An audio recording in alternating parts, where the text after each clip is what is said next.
This is the story of Manstin the Rabbit, an ancient Native American tale. Manstin was an adventurous brave, but very kind-hearted. Stamping a moccasin foot as he drew on his buckskin leggings, he said, "Grandmother, beware of Iktomi. Do not let him lure you into some cunning trap. I am going to the North Country on a long hunt." With these words of caution to the bent old rabbit grandmother with whom he had lived since he was a tiny babe, Manstin started off toward the north. He was scarce over the great high hills when he heard the shrieking of a human child. "Wan," he said, pointing his long ears toward the direction of the sound. "Wan, that is the work of cruel Doubleface. Shameless coward, he delights in torturing helpless creatures." Muttering indistinct words, Manstin ran up the last hill, and lo! In the ravine beyond stood the terrible monster with a face in front and one in the back of his head. The brown giant was without clothes, save for a wild cat skin about his loins. With a wicked gleaming eye, he watched the little black-haired baby he held in his strong arm. In a laughing voice, he hummed an Indian mother's lullaby, "Abu, Abu," and at the same time he switched the naked baby with a thorny wild rose bush. Quickly, Manstin jumped behind a large sage bush on the brow of the hill. He bent his bow, and the sinewy string twanged. Now an arrow struck above the ear of Doubleface. It was a poisoned arrow, and the giant fell dead. Then Manstin took the little brown baby and hurried away from the ravine. Soon he came to a teepee, from whence loud wailing voices broke. It was the teepee of the stolen baby, and the mourners were its heartbroken parents. When gallant Manstin returned the child to the eager arms of the mother, there came a sudden terror into the eyes of both the Dakotas. They feared lest it was Doubleface come in a new guise to torture them.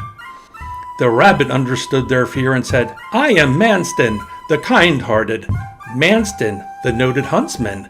I am your friend. Do not fear." That night a strange thing happened. While the father and mother slept, Manstin took the wee baby.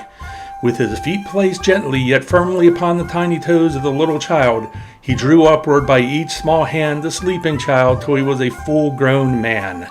With a forefinger he traced a slit in the upper lip, and when on the morrow the man and woman awoke, they could not distinguish their own son from Manstin, so much alike were the braves. "Henceforth we are friends to help each other," said Manstin, shaking a right hand in farewell. "The earth is our common ear, to carry from its uttermost extremes one slightest wish for the other." "Ho, be it so," answered the newly made man. Upon leaving his friend, Manstin hurried away toward the north country, whither he was bound for a long hunt. Suddenly he came upon the edge of a wide brook. His alert eye caught sight of a rawhide rope staked to the water's brink, which led away toward a small round hut in the distance.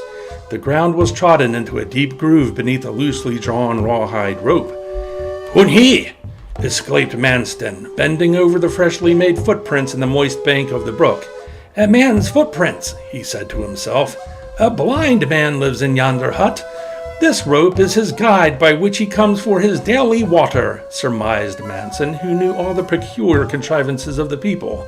At once his eyes became fixed upon the solitary dwelling, and hither he followed his curiosity, a real blind man's rope. Quietly he lifted the door flap and entered. An old toothless grandfather, blind and shaky with age, sat upon the ground. He was not deaf, however. He heard the entrance and felt the presence of some stranger. "How, grandchild," he mumbled, for he was old enough to be grandparent to every living thing. "How?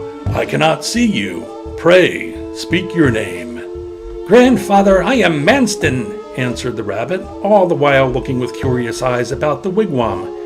"Grandfather, what is it so tightly packed in all these buckskin bags placed against the tent poles?" he asked. "My grandchild, those are dried buffalo meat and venison. These are magic bags which never grow empty. I am blind and cannot go on a hunt. Hence a kind maker has given me these magic bags of choicest foods." Then the old bent man pulled out a rope which lay by his right hand. "This leads me to the brook where I drink, and this," he said, turning to the one on his left, "and this takes me into the forest, where I feel about for dry sticks for my fire." Grandfather, I wish I lived in such sure luxury. I would lean back against a tent pole, and with crossed feet I would smoke sweet willow bark the rest of my days, sighed Manstin. My grandchild, your eyes are your luxury. You would be unhappy without them, the old man replied. Grandfather, I would give you my 2 eyes for your plate, cried Manstin. How you have said it. Arise, take out your eyes and give them to me.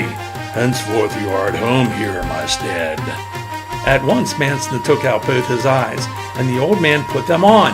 Rejoicing, the old man started away with his young eyes while the blind rabbit filled his dream pipe, leaning lazily against the tent pole.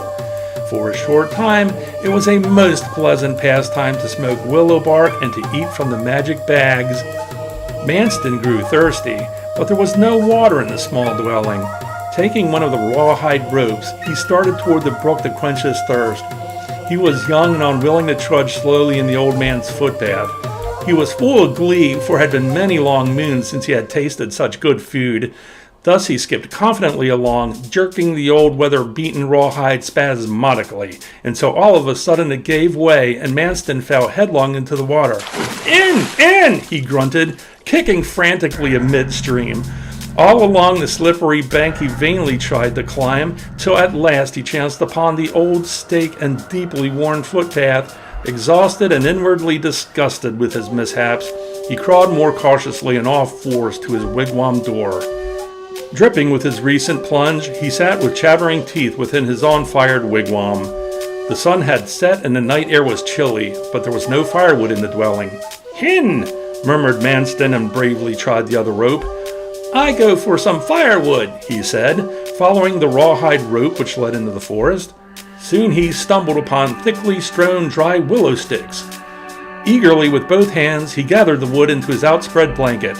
Manstin was naturally an energetic fellow.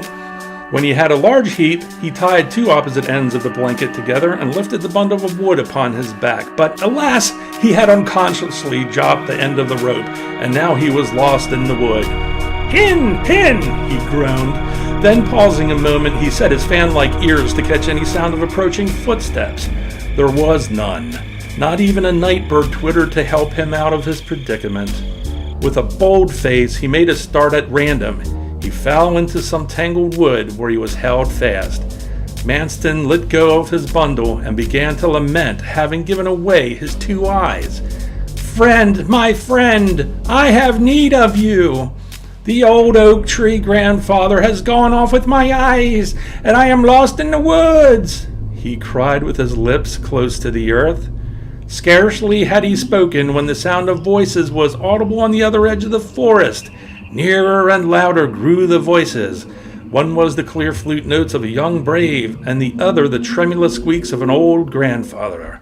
It was Manstin's friend with the earth ear and the old grandfather. Here, Manstin, take back your eyes, said the old man. I knew you would not be content in my stead, but I wanted you to learn your lesson. I have had pleasure seeing with your eyes and trying your bow and arrows, but since I am old and feeble, I much prefer my own teepee and my magic bags. Thus talking, the 3 returned to the hut. The old grandfather crept into his wigwam, which is often mistaken for a mere oak tree by little Indian boys and girls. Manstin, with his own bright eyes fitted into his head again, went on happily to hunt in the North Country. Thus ends the story of Manstin the Rabbit.